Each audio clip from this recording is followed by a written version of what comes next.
start na sa luto. Bawang-bawang muna. Yan. Naglagay naman kami ng baboy. Gigagmay-gagmay paghiwa. Okay? Tapos, mix gamay. Kutangan og patis. Parang masarap.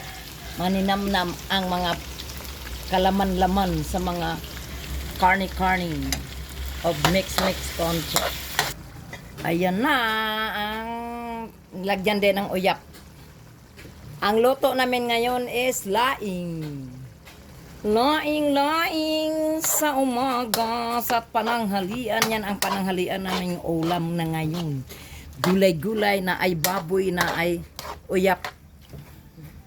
Yan ang among ulam ngayon, no? Laing gibuwad na. Giwa-hiwa na to. Tapos lagyan ng sili. Wow, sarap yan. Halang-halang. Unya na ay gata o pito ang pinaka una. Tapos yung pangalawa. Okay, so alright. Next attraction. Hintay lang. Okay mga kabayan. Lagyan na naman ng uyap.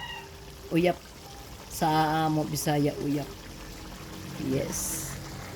Nilagyan ng uyap. Okay, masarap ito kasi ang nagluto si Marcelo Sahol, Tayatak, April 2, 1963. Ilagay ang pangalawang gata.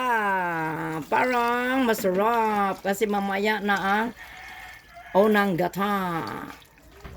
Ayan na, ilagay na ang dahon sa gabi para maging pangat.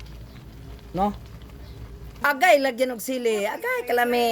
Painit-init sa baba. Hello mga guys, naglagay na gata para parang lalong masarap ang among laing. Ayan na. Aywa.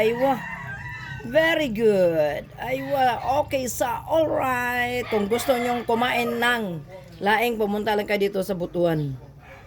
Hello mga guys, luto na siya. Ayan lutong-luto na siya mga guys. Mga kaaywa-aywa, luto na ang among gulay nga laing. Thank you very much. God bless us all. Done by Marcelo Sahol, Tayaktak, April 2, 1963. Aywa. Ayan na, kain na kami, mananghalian na tayo, mga kabayan, mga aywa-aywa.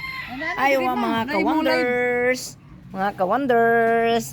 Ayan, ito pa rin ang mga sweet potato. And the okra Okay, eating na. God bless us all, mga kaaywa. Tcharing! Ayo, paduyan-duyan, no? Aywa. Mga chicken. Tawagan na ma? Unsa?